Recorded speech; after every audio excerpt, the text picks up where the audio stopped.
Hello students, a very good evening to all of you. Welcome to OnlineTyari. Today we will be discussing a daily news analysis. Okay, let us get started with our first question for today. Okay, the first question is, amendments to which bill related to insolvency were passed by the parliament recently? So you have the options here. The options are insolvency and auctions, you have bankruptcy and insolvency code, you have bankruptcy and liquidation code, auctions and liquidity. Okay. So here the correct option, it would be option B, insolvency and bankruptcy code. So this bill, that is Insolvency and Bankruptcy Code Amendment Bill 2020, was approved in the Lok Sabha on 6th March and it was passed by a voice vote in Rajya Sabha. Okay, these amendments were made regarding insolvency law that will help ring-fence successful bidders of insolvent companies from risk of criminal proceedings for offences committed by previous promoters. Okay, and it also replaces an ordinance. So this bill, it will seek to remove all the bottlenecks and streamline the corporate insolvency resolution process. So it also aims to provide protection to new owners of a loan defaulter company against prosecution for misdeeds of the previous owners. So this is about the first question. So we studied about the amendments to which bill related to this. Okay. So we will move on to the second one now. The second question is, who has been nominated as the new director of the Central Board of Reserve Bank of India? You have the options here. We'll see who will give the right option. Aarti Srivatsav is telling hi. Hello Aarti.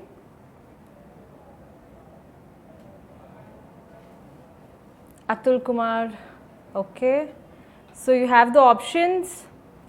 So they're asking who has been nominated as the new director of Central Board of Reserve Bank of India. Manjunath is telling good evening. Hello Manjunath, a very good evening. Kumar, namaste. Manjunath is telling B, option B. Okay. So here the correct option for the second question would be option A. Okay. So the central government has nominated Debashish Panda as Secretary of Department of Financial Services, Ministry of Finance, Government of India, New Delhi. So he has been the Director of Central Board of RBI. Okay. The nomination of him is effective from 11th March 2020 and it will be further until orders. So he was also earlier appointed as a new Financial Services Secretary, Department of Financial Services on 13th February 2020. Also to note about him, he was a 1987 batch IAS officer of Uttar Pradesh cadre. Okay. He has served as the Special Secretary at the Department of Financial Services before appointment as the Financial Secretary. So this is about the second question. We'll go to the third one now. So the third question is a statement based question. So it is the GST, that is Goods and Services Tax Council, is likely to consider a proposal to increase GST on mobile phones to 18%. So consider the following statements about it. You have two statements. The first one is, the aim of the proposal, it is to correct the inverted duty structure that is being faced by the industry. Okay. And the second statement is, presently mobile phones attract a 10% GST rate. So you have four options here. We'll see who will give the right answer. Kumar is telling C. Okay. Ayush is telling option C. Dikshita is telling option A. So before you comment, just make a note of it that you put the question number and then put the option. So it will not be confusing. Okay. So you have four options. So there are extremity words in the second one. It says 10% GST rate. And in the first one, it is talking about an inverted duty structure that is faced by the industry. So Lokesh is telling A and Kumar is telling only one is right, that is option A. Okay. So here the correct option would be, Dikshita is telling A3, that is A, very good. Okay. Manjunath is telling A for third question. Okay. So for the third question, the correct option here would be option A, 1 only. A good job, whoever answered that right. The GST, that is Goods and Services Tax Council, it is likely to consider a proposal to increase the GST on mobile phones to 18%. Okay. So this will be in the next meeting, that is to be held on 14th March to correct the inverted duty structure that is being faced by the industry. So at present what is happening, the mobile phones are attracting a 12% GST rate. It's not 10, it's 12. So even as several parts that go into mobile making, phones, they fall under the 18% GST rate brackets. So this is creating a case where the duty on imports, it is actually higher than the finished goods. So this is actually leading to an inverted duty structure. So now what is this inverted duty structure?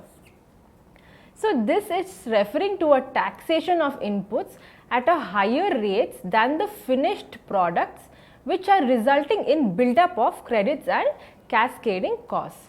So the rate, it will be increasing. This will lead to rise in prices of mobile across all the categories, and a move that would be detrimental to the industry, which has been asking for a rate reduction to 12%. So it is reduction for 12% on components so as to bring in parity with fully made mobile phones.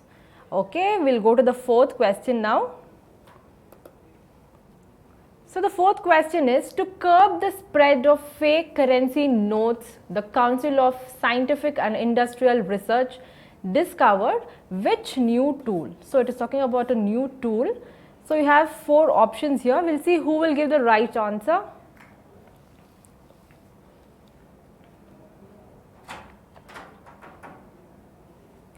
Rahul is telling B. Okay. Mallappa is telling C. Okay. Ayush is telling for the fourth one it is B. Okay. Dikshita is telling B. Good. So this is to curb the spreading of fake currency notes. So the Scientific and Industrial Research, that is CSIR, they have found a new tool. So Mukesh is telling B, Mallappa is telling B, Manjunath is also telling B. Okay, I think you all are updated with the current affairs. Let me tell you the right answer here. The right answer for the fourth question is option B, bioluminescent security ink. So a good job all of you. The CSIR, that is Council of Scientific and Industrial Research, in association with the National Physical Laboratory, it discovered a bioluminescent security ink which will be used to identify fake currency notes. Okay. This ink, it shows 2 colors when exposed to light. It turns white under normal white light and red due to fluorescence under ultraviolet light. So after this ultraviolet light is turned off, it turns green due to the phosphorescence effect. Okay. This ink is made by mixing the green and the red color in the ratio of 3:1. And it is heated at 400 degrees Celsius. So the high temperature, it turns the mixture white in color. Okay. So to sustain the color pigments, it is put in thermal treatment. This ink is also used in passports. So good job, all of you have given the right answer. We'll move to the fifth question. The fifth question is, what is the new proposed name for the Mumbai Central Station approved by the Maharashtra Cabinet? You have 4 options here. We'll see who will give the right option.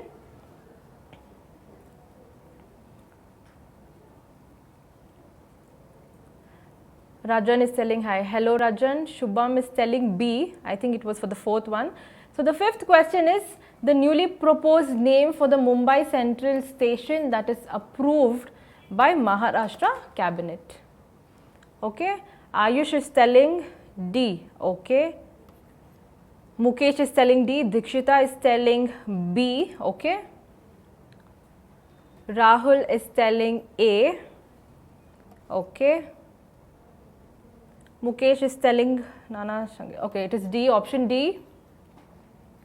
Dikshita, she's changed the option. Okay, it is option D. Abhiman is telling A and Mallappa is telling D. I think you all are confused between three options, that is A, B and D. Manjunath is telling D. Mukesh Kumar is telling D. Okay. So the right answer to the fifth question is option D, Nana Shankar Seth Station. So good job all of you. The Maharashtra Cabinet, it sanctioned the proposal to rename the Mumbai Central Station to Nana Shankar Seth on 12th March. So the final decision on the proposal, it will be taken by the Central Railways, that is Ministry of Railways. So the name change of a state or any institution, it is usually done to change the name given to it by the British to the local pronunciation. Okay. The state government initiates the process, and after submitting a valid reason, and then the railway board at the center, it will submit a memorandum to the railway minister who has the final say in the authorization. So it will be named by Jagannath Nana Shankar Seth, who was an educationalist and philanthropist. So he is known to launch the Indian Railway Association along with Sir Jamsetji Jiji Boy.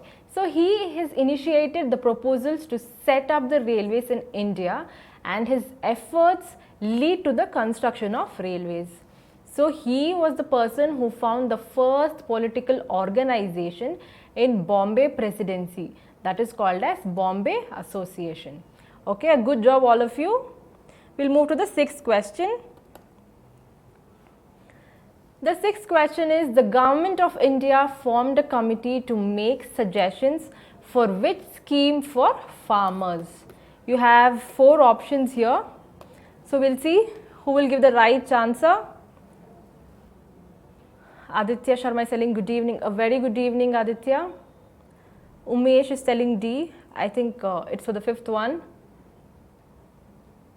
Chetan is telling D. Okay. So it is the Government of India which has formed a committee to make suggestions for which scheme for farmers. So Ayush is telling D, Kisan Rail Scheme. Okay. So you have four options: the Central Government Health Scheme, which is for farmers. You have Kisan Meal Scheme. You have National Pension Scheme for farmers and Kisan Rail Scheme. So Aditya is telling D, Kisan Rail Scheme. Okay. So the correct answer, so Chetan is telling D. Okay, I think most of you are updated with it. Juttu is telling C. Mukesh is telling A. Okay. Mukesh is not sure. He is thinking it might be C. Okay, no problem. So for the sixth question, the answer would be, you have four options. So the answer would be option D, Kisan Rail Scheme. So good job. So the Government of India recently formed a committee to make suggestions on the Kisan Rail Scheme, which was introduced by the Finance Minister in this year's budget. Okay. So the committee consists of representatives from the Ministry of Agriculture and Ministry of Railways. The work of the committee is to find alternatives on creating a cold supply chain for perishable goods which are to be transported through freight trains with refrigerated coaches. So now what is the purpose of this is, it is to set up a national supply chain in the country to transport milk, fish, meat under this scheme. Okay. So this scheme, it is to be implemented under public-private partnership. So currently, just note this, currently there are only 9 refrigerated vans that carry 17 tons. Okay. So far cargo centers, they have been set up in Delhi and Uttar Pradesh. Okay. We'll move to the 7th question now. So the 7th question is, which act has been imposed in India to fight against COVID-19? That is coronavirus disease 19. So you have 4 options here. So we'll see who will give the right one.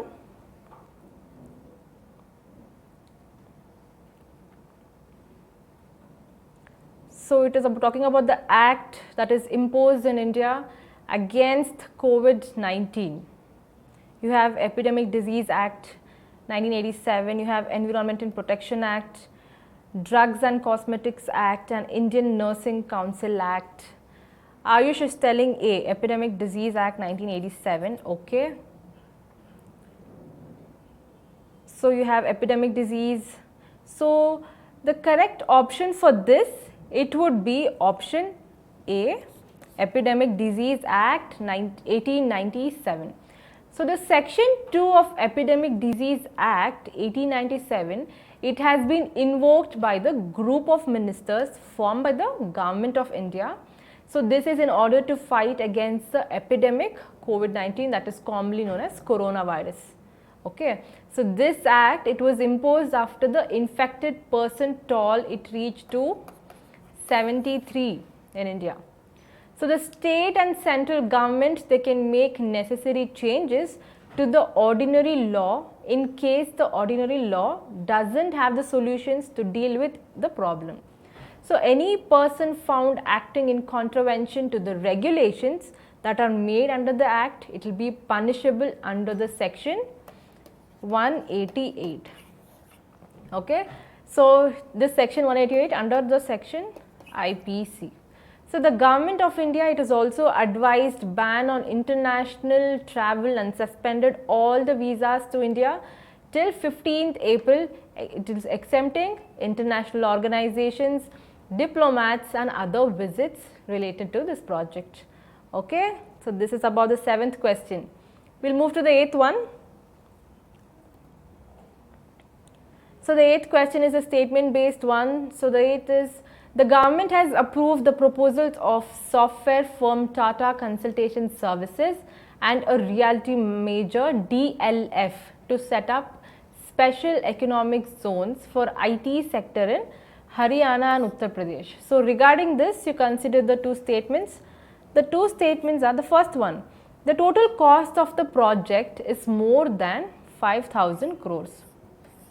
The second statement is, the approval was given by the Board of Approvals, the highest decision making body for SEZ, Special Economic Zone. So you have 4 options here. We'll see who will give the right one.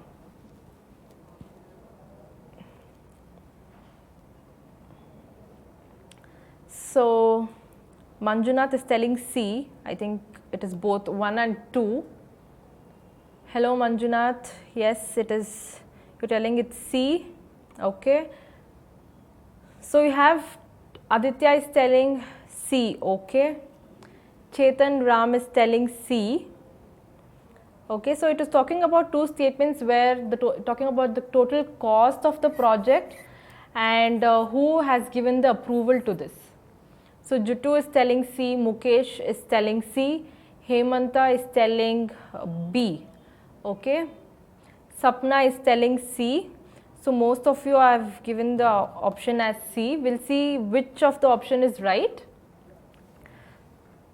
The correct option here is option B, only 2.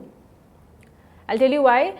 The government has approved the proposals of software firm Tata Consultation Services and realty major DLF to set up a special economic zones for IT sector in Haryana and Uttar Pradesh. So this approval was given by the Board of Approval, which is the highest decision making body for the special economic zone. So this option goes right. Okay. So the international ministerial body for this, it is chaired by the Commerce Secretary. Okay. So TCS has proposed to set up an IT SEZ in Noida, Uttar Pradesh on a 19.9 hectare land. So the total proposed investment for this project is not 5,000 crores. See, you have to concentrate on this extremity words is what I tell you every time. So instead of this 5,000 crores, it is 2,433.72 crores.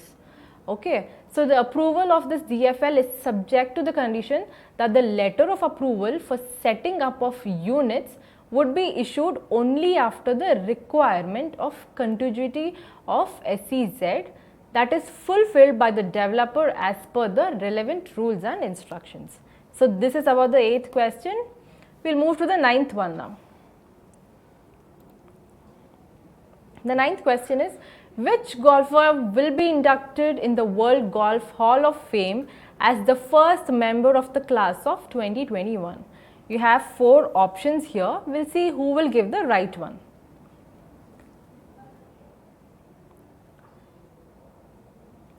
It's okay if the answer goes wrong, no issues, you're learning something new, okay?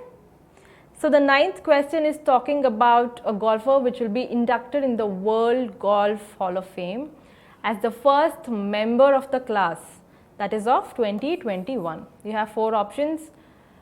Ayush is telling A. Ayush is giving right answers for most of the questions. Good one, Ayush. Mukesh is telling A. Good. Hemant is telling A. Okay. Soni Anand is telling C. Vikas is telling A. Okay. Travis is telling A. Okay. Pavan is telling C.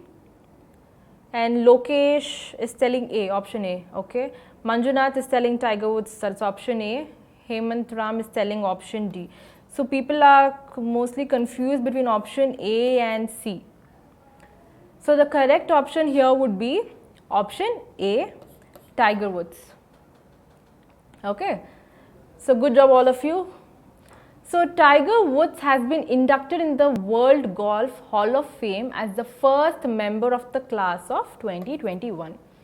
So Tiger Woods has 93 worldwide events, including a record typing 82 on a PGA tour. Okay. So 15-time major champion, and he's a 3-time winner of the career Grand Slam.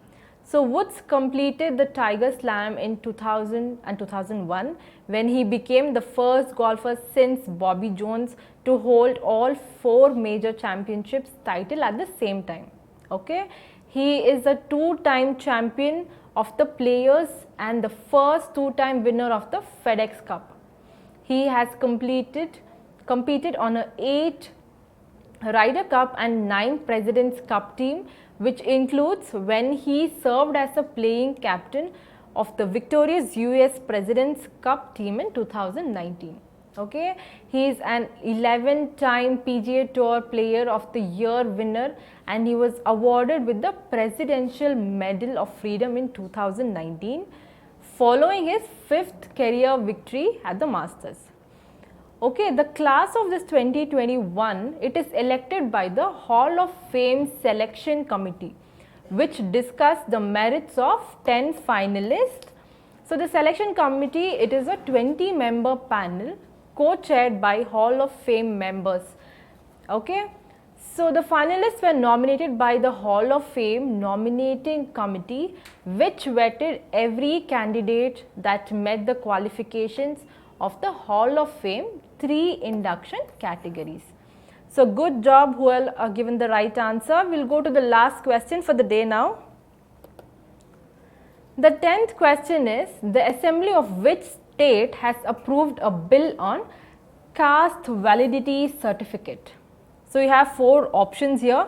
We'll see who will give the right answer. Ajay is telling B, Kavita is telling C. Okay, Kavita is telling B. Okay, it's talking about the assembly of which state it has approved the bill on caste validity certificate.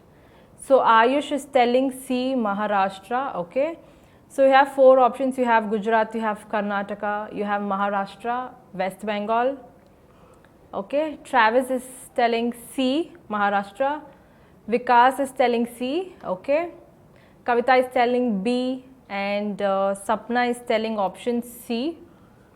Lokesh is telling B, Manjunath is telling B, Hemant is telling C. Okay, people are confused between option B and C. Aditya Sharma is telling Karnataka. Okay, that is B and C. So Sinu is telling C, Manjunath is telling Maharashtra. Okay, Soni is telling A. Okay, Ajay is telling A. So it is talking about the assembly of which state which has approved a bill on caste validity certificate. So the correct option here would be option C, Maharashtra. Okay. So good job who all have answered it right. The Maharashtra Assembly approved a bill to allow Gram Panchayat members to submit their caste validity certificates on 11th March.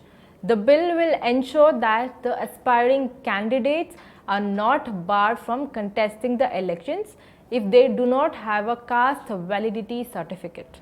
So at present, the rule is that if a candidate will have to submit his or her caste validity certificate at the time of filling nominations.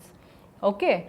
The Social Justice and Rural Development Departments, they have been working on a comprehensive policy to expedite the process of providing the validity certificate to those having caste certificates. So this is all for today. So we'll be coming up with another set of MCQs for you tomorrow. Okay. So until then, signing off, Meghna.